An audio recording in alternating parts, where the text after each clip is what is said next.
Kweli nimekuamini wewe dada, kwa kweli asante sana.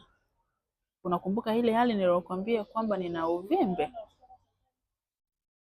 uvimbe ambao ulipelekea mimi kutokuitwa mama.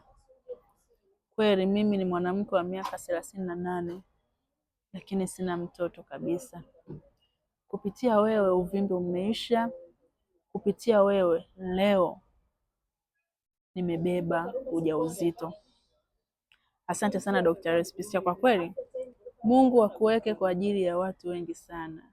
Nafurahi kukutana na wewe. Umekuwa zaidi ya ndugu na mtu wangu wa muhimu sana katika haya maisha. So sweet again.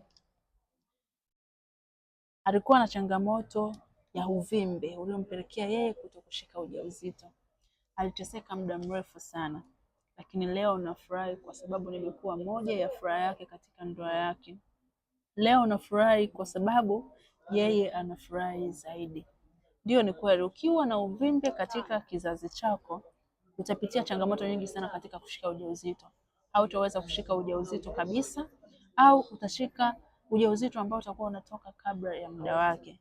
Hii huwa inatokea mwezi mmoja mpaka miezi mitatu, hauwezi kuvuka hapo. Lakini hizi program zangu ambazo nazitoa kwa watu wote, kwa kweli zinawasaidia watu wengi sana. Zimeweza kumsaidia mwanamke ambaye alikuwa na uvimbe katika kizazi, lakini leo hii ana uwezo tena wa kushika ujauzito. Endapo unapitia hii hali ya changamoto katika njia yako ya kizazi, hauwezi kushika ujauzito kwa sababu ya uvimbe, unapitia changamoto za maambukizi katika njia ya mkojo yani UTI, una matatizo ya kutoka na uchafu sehemu za siri, tena uchafu usiokuwa wa kawaida, hakikisha unanitafuta leo ili niweze kukupatia msaada.